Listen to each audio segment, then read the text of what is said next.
So I grew up in the Channel Islands in a place called Guernsey. I've always loved the outdoors. So I spent loads of time outside on the beach with my brother and my sister. And recently I completed a half Ironman triathlon. I raised some money as well for brain tumor support, which is a cause quite close to my heart. So when I was 16 years old, I moved to the Netherlands, and this was where I got my first taste of the impacts of climate change on the world. In the Netherlands, they've got a massive battle to manage rising sea levels and rising water levels in general, with it being a country that's largely below sea level. Seeing this firsthand was when I started to understand better the impacts of climate change.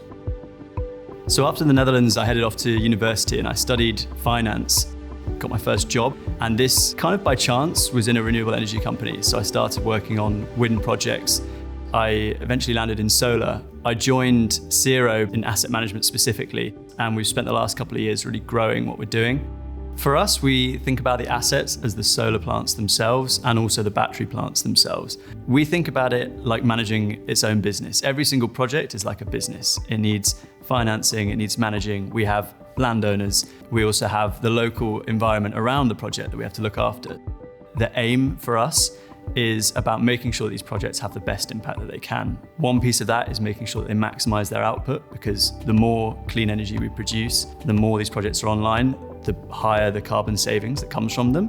But also there's a more localized impact that these projects have. We have to consider the biodiversity around the projects, our impact on local communities. There's a really big network of stakeholders in these projects. Community engagement is something that begins during the development phase of any project. You can't just insert a project and expect it to work. You really need to have the understanding of the community about the project and its benefits. And we really like to make sure that we give back any benefit from the project to communities where we can. The focus of Cero is on solar and battery storage. These two technologies really complement each other. They are going to be crucial to the rollout of renewable energy at scale. With a 25 gigawatt pipeline, this is something that we think we can really significantly contribute to in Europe.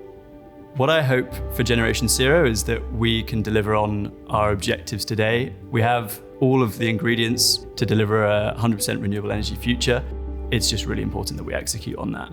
I hope that in a few decades' time, I can sit down with my kids, grandkids, nieces and nephews and tell them about what I did and tell them that we did the right things right now to create a better future for them.